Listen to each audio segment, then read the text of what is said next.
Ito rin yung isang family na nabigyan ng bigas. Ito yung place. Yan, medyo bandang loob.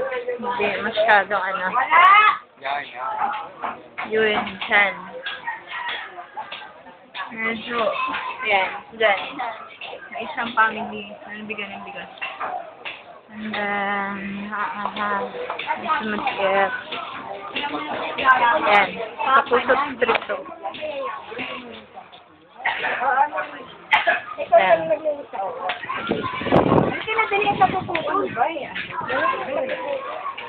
Ito, naglalakad ulit kami. Papunta dun sa ibang family na nabigyan nyo ng bigas doon.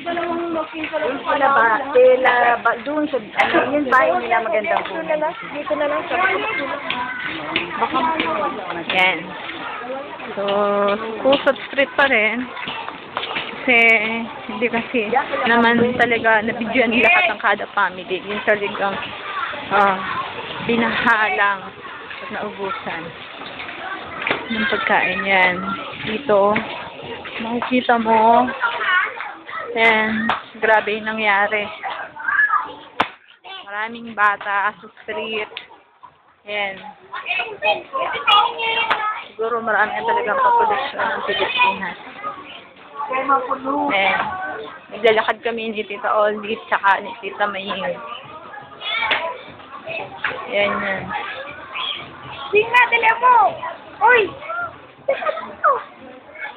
So, yung Pusot pa rin, medyo lakad lang kami ng lakad kasi nga, yung mga family na bigyan, medyo nasa liblib na lugar. So,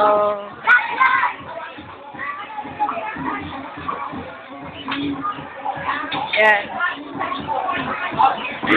Ayan ang mga tao sa kalye.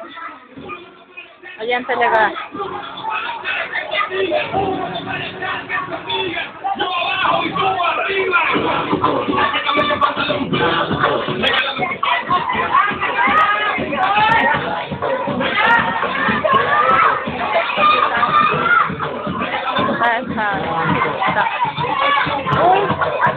Yan. Dito pa yung mga family.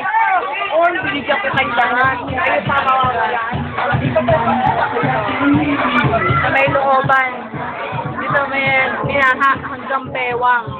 Hanggang bewang. Grabe. So, lubog yung mga gamit nila. Yan. Hanggang doon. Nakikita mo talaga. Kasi medyo matigilig. Kasi pinita talaga siya. Yan.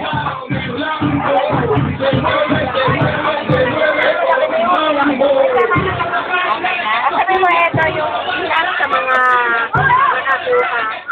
Pinunan lang namin. Ito yung, kuya din, ito yung ilan lang sa mga nukanan. Kasi yun talagang nakakuha ng bigas. Maraming salamat po.